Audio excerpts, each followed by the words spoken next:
Hello, this is Rico Caveglia, and this is your Fearless Aging podcast, where in every episode, my guests and I, we strive to offer you proven tips and strategies that you can implement immediately to greatly improve your overall health and well-being. And so we're here to inspire you and empower you to become your best self so you can go out and make a bigger positive difference in the world. And we definitely need more people like you to do that. So before I introduce our episode today and our expert guest, I have a question for you. If you're wondering how well you are aging, well, I have the answer for you. Just go to my main website, agelesslivinglifestyle.com, and take our aging assessment. It's a short assessment. And I think you'll enjoy it. And if you don't like the results, you can also right there. You can book a call with me, and we'll discuss whatever health and fitness and premature aging challenges you may be having, and I'll do my best to get you on the right track. So go to agelesslivinglifestyle.com and take our aging assessment. So the title of today's episode is Creating Your Vision of Vitality and Honoring Your Health as Sacred. I love this title, and because this is really what my ageless living lifestyle is all about. So I'm really excited about our guest. Our guest is Dr. Jessie Haymeyer. She's the physician and founder of Well Empowered, where she practices heart-centered, Davin-driven functional medicine. She created Well Empowered with one commitment in mind, providing you with the foundation of health and vitality that allows you to fully bring your gifts to the world. That is so good. So, Dr. Jessie, thanks so much for being here. Thanks so much, Rico. It is a pleasure to be here with you and your community. Yeah, well, thank you so much.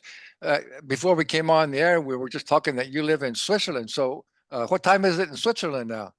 Right now in Switzerland, it is 9:30. So my husband and I have had dinner at night. My husband Oh, and I have had yeah. dinner already, but this is, we're used to working US time Oh, zone okay. hours. So this is normal for us. Yeah, it's just 12:30 here. It's your night. Okay. Well, again, I really appreciate you being here, and I really appreciate the work that you're doing. So let's start. Let's just start. I love the word vitality. It's such a great word. So tell us what your definition of what vitality means to you. Well, I will share my definition, but one thing I would say, what's most important is your definition, right? Mm-hmm. Like your definition, your personal definition, your definition, anyone who's listening, what is your definition of vitality? And one of the things you and I will talk about today, Rico, is just that. But to me, what vitality means is I feel my best, energetically, I feel great. I'm able to focus. My body's working, wonderfully without symptoms, whether that's digestion or sleep or my sense of calm or my, how I'm thinking, beyond focus, my memory recall, stuff like that. And then also for me, I would say there is a sense of like, I want to look my best, just because it feels good to look good, my Yeah. best, right? I'm not trying to be a Vogue model, but I want to look my best, right?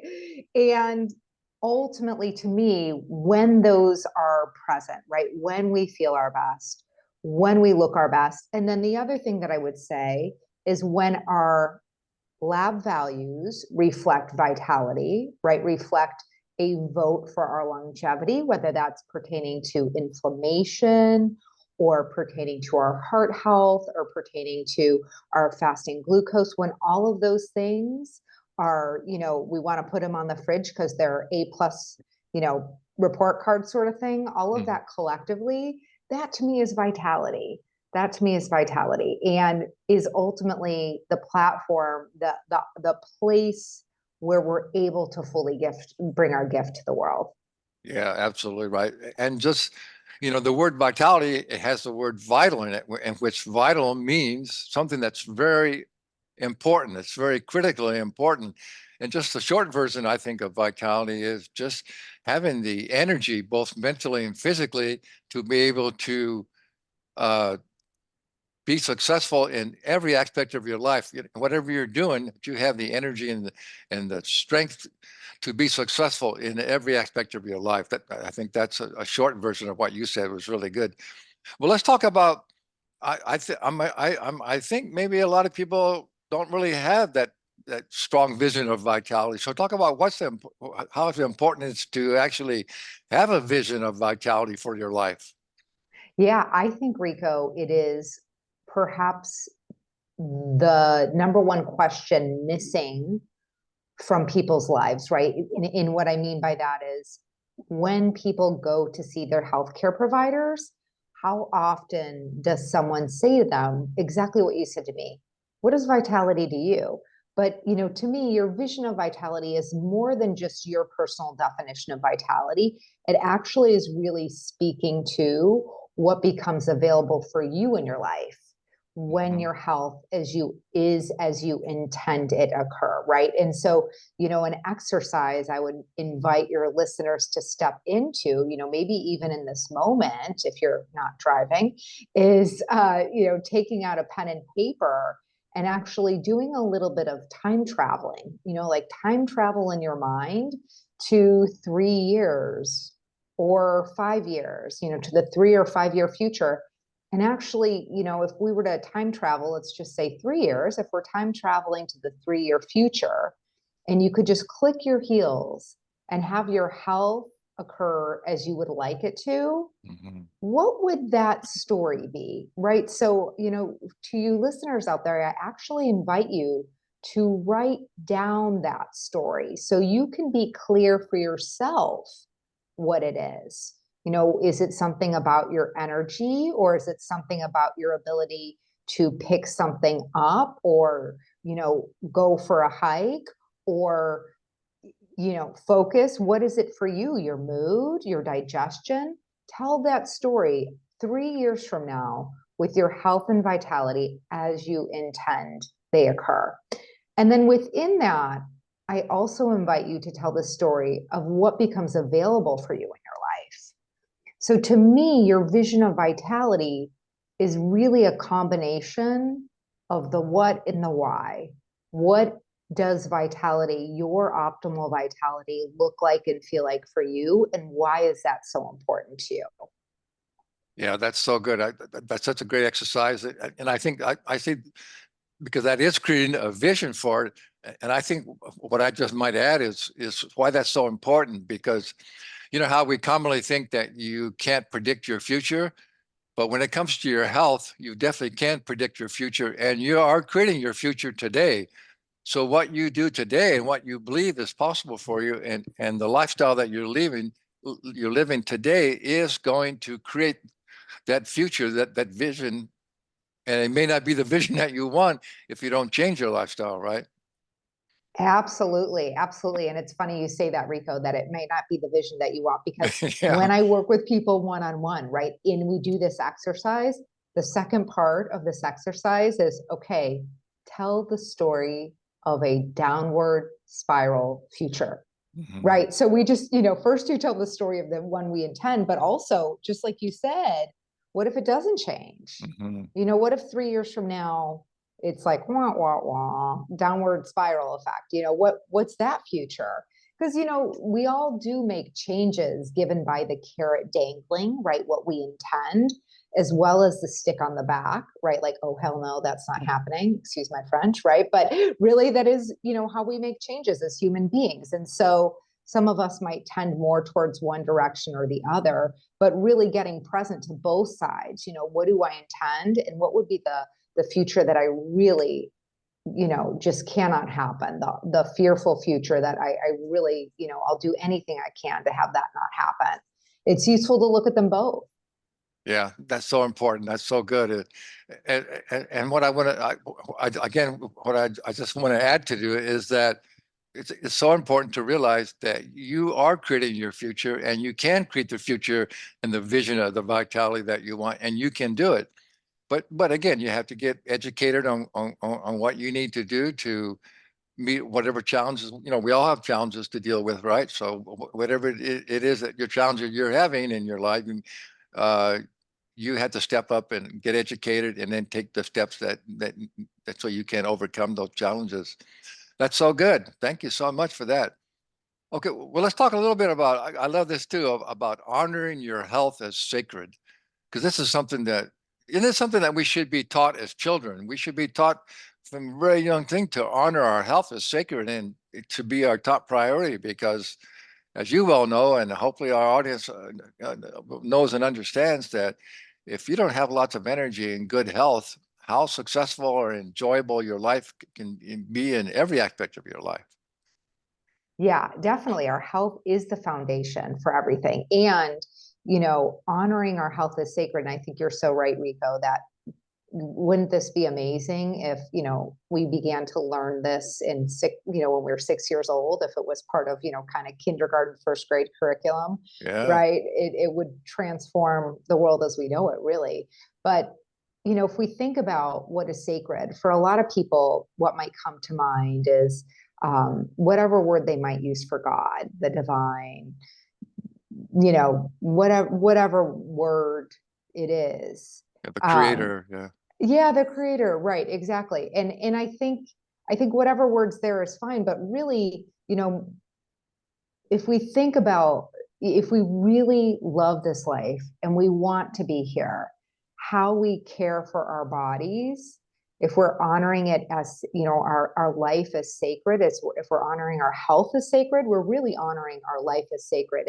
And if for your listeners, if this does entail a higher power, that's great too, because I mean, anything that where we came from is nothing short of magic, right? And Mhm. so there is something around, okay, how can I show reverence and gratitude for the gift of this life? Well, I can do what I know to do to protect and elevate my health so that I can fully enjoy it and experience it, and I can fully contribute to others. Yeah, that's so well said. Yeah, thank you. Yeah, I like to tell people, that it's my belief, we're all eternal spiritual beings, and we're here with this physical body for a short time, and that we all here with a divine purpose, and our body is our gift. It's a vehicle to live our purpose and see how we can contribute and make it a better world, but also to learn and grow and also to enjoy this wonderful experience of being on planet Earth. Mhm. Yeah, that's so well said. That's so well said. I heard a quote a while ago that I thought was cute and accurate. And it is, if you don't take care of your body, where are you going to Yeah, that's what I've heard live? before. Right?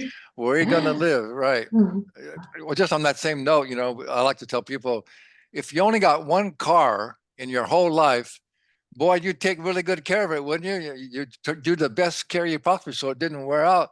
Well, you only get one body. So why aren't you taking the best possible care you possibly can, right? Yeah. Uh, well, tell us a little bit about your business, how you called it Well Empowered. Talk a little bit about that. Yeah, so well empowered is, I work with people, and fundamentally speaking, what I like to call it is data driven natural medicine, or also known as functional medicine. Hmm. And really, I work with people with a variety of health challenges, whether it's digestive distress or skin challenges, or their heart health, or they're pre-diabetic or diabetic, or weight. Uh, these are all different things that I work with people on. And together, I arrive with my detective's hat on, and, through a series of conversations and also through lab work, we learn where our points of leverage are, right? What the root causes of symptoms or health challenges. And then we use natural measures, nutrition, supplements as appropriate for the person in front of us, as well as lifestyle, to resolve symptoms, to move the needle on lab numbers so that we can vote for their longevity, right? So ultimately, we go back and we test those labs again, and we check our work. And that's a really fun part of this work too. So it's really it's such a privilege to join people on their journey, not just about, and for me, it's not just about educating people. in what to do, but ultimately having them step into a whole new era where they're able to reliably count on themselves to take the actions that produce the outcomes they know the most about, right? Because mostly, people will come to me and, there are plenty of conundrums. They don't know how to fix their, dry eyes or their digestion or their weight or whatever. And we need to figure that out. But certainly a lot of the times people come to me knowing at least something they could be doing differently, but they're not yet doing it. Mm-hmm. Right. And so it really does become a journey of, yes, getting them geared up with understanding what effective actions are for them, but also cultivating the sense of reverence and cultivating the practice of honoring their health as sacred. Yeah, that's so good. And really being empowered means that you take control and you can take the actions that's going to help you. And that you have to actually get involved where mainstream allopathic medicine, giving you drugs, that doesn't empower you at all, right? And unfortunately, see, I always got to bring this out too because I think it's so important. We've got it turned around. What's called alternative medicine really that's mainstream natural medicine to get your body back in balance so your body can heal. And so allopathic mainstream medicine, drugs and surgery and those sort of things, that's an alternative. Sometimes those are important. Again, I think it's important to let people know, when you have an acute situation, uh, a mainstream medicine can put you back together and save your life. It's excellent.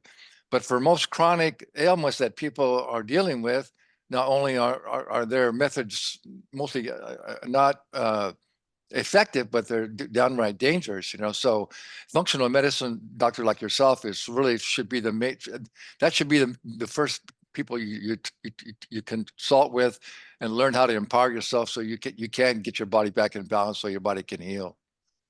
Yeah, absolutely. And, the sooner the better kind of a situation, right? Yeah. Because our physiology, there is memory to our physiology, right? And so the sooner we can catch something that is off track, the more likely we'll be able to right that naturally, right? We'll already have a bit of resilience built in and we can really capitalize on that.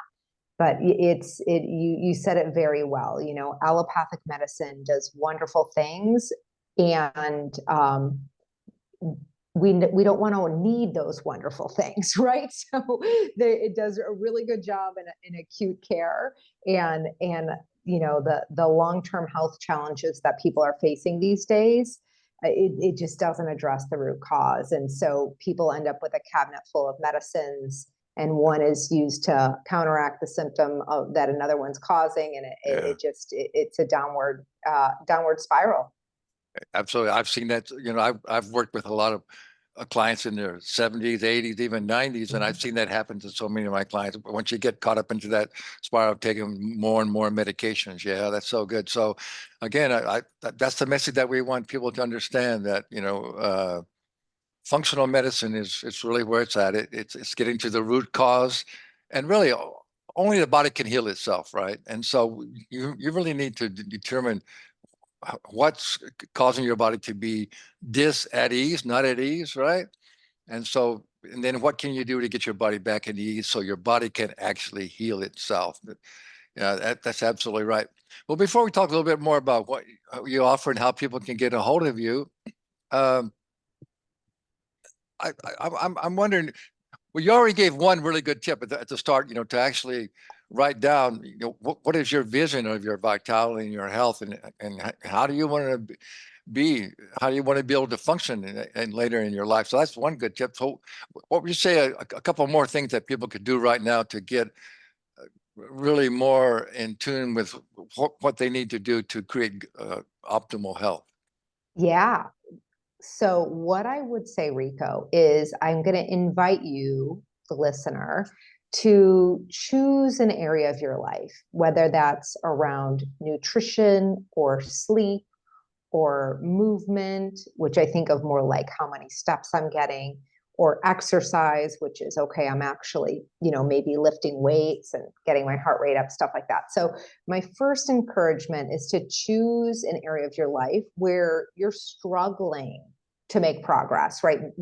Some things you could do, and you're struggling either to do them or do them consistently, right? You're in and out of the habit, sort of thing. And then my next invitation is to ask yourself one question. And the one question is, in this area, what's the best game I can play right now? Like right now, this moment, right? Let's say it's in the area of exercise, and you're listening to this and you're saying, gosh, I just finished dinner, and I didn't go to the gym today, but I meant, I wish I would have. And maybe that's your conversation, right? Well, hey, how about this?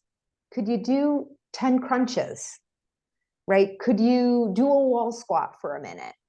Could what could you do? I understand you didn't go to the gym, you wish you would have, you regret you did it. But what could you do right now that would just be a vote for your health, vote for yourself, vote for your vitality? So I really encourage that, cultivating that conversation with yourself called, what is the best game I can play right now, rather than taking on the inherited all or nothing approach, right? All in or all out. That never has served anyone well. And unfortunately, it's kind of the party line that most people have been given in this area of life. Yeah, that's so good. And I just want to add too, I think it's important to actually just take a little time and realize that, again, as we've mentioned before, you are creating your life. And so you have to commit and realize that you can create better health and you can overcome whatever challenges you have, but you have to commit to actually doing it and take the action. Otherwise, you're a victim, right? And who wants to be a victim, right? So, uh, being everybody would like to be a powerful person. And the way to be a powerful person is real easy. Just take responsibility for everything in your life. And then you're powerful, and then you're no longer a victim to anything, and you can do it. So I think that's the message that we like to get out to people, isn't Yes, so well said, it? Rico. Really, music to my ears. Yeah. Well, so what would be one more thing? Okay, first you got to get a vision of what you want. You have to know what you want, and then you have to just begin to Take an commit action. to take Yeah, action and do some yeah. more about action. Yeah, And one more what would thing I would say. Yeah, one more thing I would say is creating bookends for your day. Bookends for your day where, I really encourage a morning bookend where you get clear, you get reconnected to your intention for your health and your life, your vision of vitality, your intention for your health and your life. And at the end of the day, you acknowledge yourself for actions you've taken. And you also look at where you could learn something, right? Okay, let's just say it is that example. Oh, I said I was going to go to the gym and I didn't go to the gym. Okay, well, what happened there? Well, I sat down at my desk and didn't set an alarm. And before I knew it, it was too late for me to go to the gym because I had a client meeting coming up, right? So just taking areas where you fall short and turning them into learnings. And those bookends can be really helpful. Starting your day, reminding yourself what your intention is for your health and your life. And at the end of the day, acknowledging yourself for actions and also looking for new opportunities to elevate. Yeah, that's so good. I've never heard it said that way with bookends, but it's like having your little morning routine to get your day off in the right direction with a little meditation or visualization and set your intentions. And then at the end, the same thing, to calm down, relax, meditate, listen to music, stretch, do things, and then like say, kind of look at your day and see what was good and what you could do better in the next day. But bookends, I like that. That's pretty good. That's pretty cool. Well, before we tell people how they can get a hold of you, because I know you do online consultations and people can get a hold of you. How about just one more thing about your practice? Who is your ideal client, or patient, and who you like to work with, and who you've had really good success with? Yeah, that's a great question. So, a few things. One is I do work with people who are ready to draw a line in the sand in the area of weight, right? They've struggled Okay. with weight, they've lost and gained weight, and they're really ready to take this on, and they'd like to take this on naturally. So, I definitely work with those people. I work with a lot of people who are dealing with unresolved digestive distress, right? They don't know what's at the source of their digestive conundrums. And then I work with a lot of people who they're dealing with energy challenges, right? Their energy is lower than they feel like it should, and they're not quite sure why. And with all of these people, one more thing that I'd say is they're learners, right? They're people who are really devoted, they're ready to solve the puzzle, and they're interested in learning about why their health has been the way it is, Mhm. and also how to resolve it, and many different aspects of that. So when I work with people, I actually give them homework assignments, including readings and questions. So I really, just like you were saying earlier, Rico, right? Being empowered means that you've got the ball. You know what to do and you're doing it, right? And so it's really important to me in handing that off that people do really understand. Mhm. So, there's the challenges people are having, experiencing, and then there's also just the general perspective that they are a learner and they're devoted to making a shift in their health. Yeah, well, that's exactly the same type of client I like to work with, especially like on fitness too. If you're not committed, you're not willing to learn, and you're not committed, it's probably not going to happen. It's probably not going to happen. So I assume that people can contact you and go to your website and they can book a consultation with you. Is that right? You got it. Yes. So my website is wellempowered.com, and you'll find a place to schedule a complimentary 30-minute Zoom consultation. Okay. And in that consultation, we can explore what it would look like to work together. I will also be having some courses coming up here. So if that's of interest to you, we can talk about that in your consultation also. And if you do schedule a consultation, make sure you let me know how you found me, because Yeah. for being one of Rico's listeners, you would be gifted 10% off should you feel it is a good fit to proceed in working together. Great. Thank you so much for that. And thank you for what you do. And thank you for a really great interview. That was really fun. I think we offered some really good information. And I always like to end all my podcasts with Einstein's big saying that knowledge without action is useless. So we always give you a lot of good information, a lot of good knowledge, but you got to take action on it. If you won't do you any good, just to listen and not take any steps, right? So you got to take action. So thank you everybody for being here. And if you enjoyed today's episode, uh, tell your friends, oh, excuse me, tell your friends about the Fearless Aging podcast. I strained my voice funny about the Fearless Aging podcast. And if you can, give us a good review as well. Sorry. So again, the whole message is you just got to step up and take responsibility for your health and your life, and you can do it, right? You can. That's right. Absolutely. All right. Thank you everybody for being here.